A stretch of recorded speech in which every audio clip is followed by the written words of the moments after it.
I opened it, and my eyes widened, unable to hide my shock, like I'd been punched in the gut. You and him broke up over a year ago? Trunga asked bluntly. Yes. I set the file down, grabbed the teacup on the table, and downed it like a beer. Dr. Lin, you're rattled today, huh?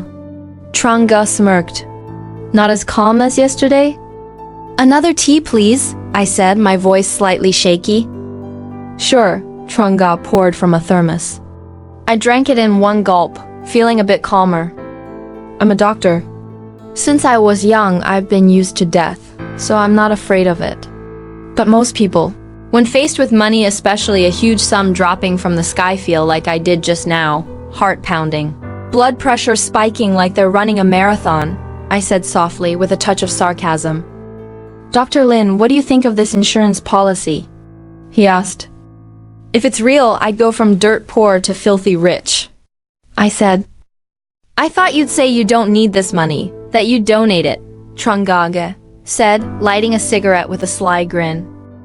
A normal girl betrayed by her lover, if she had any self-respect, wouldn't touch a cent of his money. But I'm not that type, so I laughed. Captain Gia, don't look down on me from your moral high ground. A country girl like me, how could I say no to money? Donate it. Not my style. Dr. Lin, you're free to go, he said. No escort? I teased, smiling brightly. Get going, no escort. Trunga laughed, giving me a playful glare. I bet he was cursing me in his head. As I stood up, Trunga suddenly said, Dr. Lin, with this insurance policy, we have reason to suspect. Captain Gia, you have reason but no evidence. Talk when you've got proof. Oh, can you cover my ride home? I asked. I saw Trunga's lips twitch, probably cursing under his breath, but as a cop, he held it in. At the station gate, I ran into Ingo Khan. Her eyes were red, no makeup, her skin sallow like turmeric, visibly exhausted. Lam Lin. Ingo Khan saw me and lunged, aiming a slap. I dodged, and she, likely sleepless and frantic, stumbled and fell in front of the station. I crouched down, whispered in her ear, Ingo Khan, no matter how hard you try, it's useless. The one he loved was me. On the ride home, I rubbed my throbbing temples, feeling like someone was hammering my skull. Something wasn't right. Yesterday, seeing Minh Tuấn dead, I thought I'd feel triumphant. But my heart ached like it was sliced open, wanting to cry, but my eyes dry as bone. Minh Tuấn and I grew up in the same alley. I'm eccentric, reckless. But Minh Tuấn wasn't. He was polite, refined, handsome like a pop star. How could he have enemies willing to risk murder? I wanted to clean him because he betrayed me and gave false testimony for Ingo Khan, letting her escape justice. My child died, who gave me justice? No one. So I'd take it myself. Now I had to rethink everything.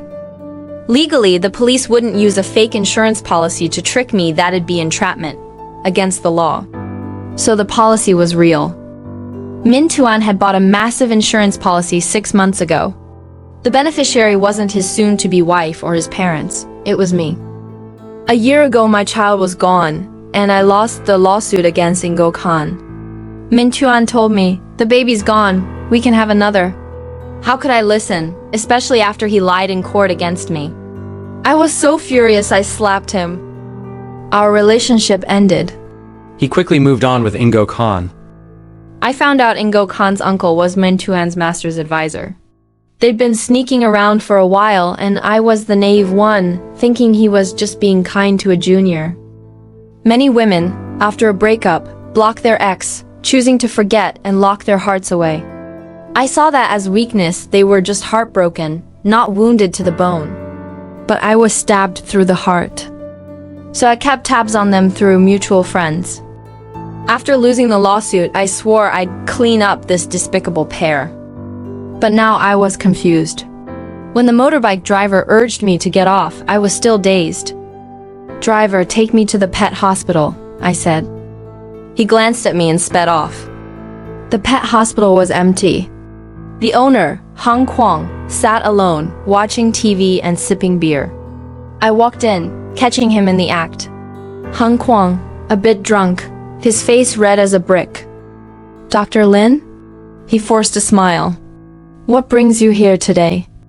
I pulled up a chair, sitting across from him like we were about to play cards. Hung Kwang grabbed a beer from the fridge, offering it to me. Had dinner? If not, I'll order some noodle soup. I'm not here to mooch, I said, eyeing the beer and shaking my head. What's 61,007? Dr. Lin, I'm clueless. Hung Kwang played dumb. No need to answer, but Hung, you think the police are idle? I smirked. They're not as fast as me because they're still investigating. By tomorrow, when the autopsy results come out, Min Tuan's connections will be exposed. Hung Kwang sighed. Dr. Lin, I swear this has nothing to do with me. I sneered. Hung, you and I both had motives to kill, right? You were at the scene yesterday, and you could easily get 61,007. You say it's not you, and I believe you, but will the police? I scoffed.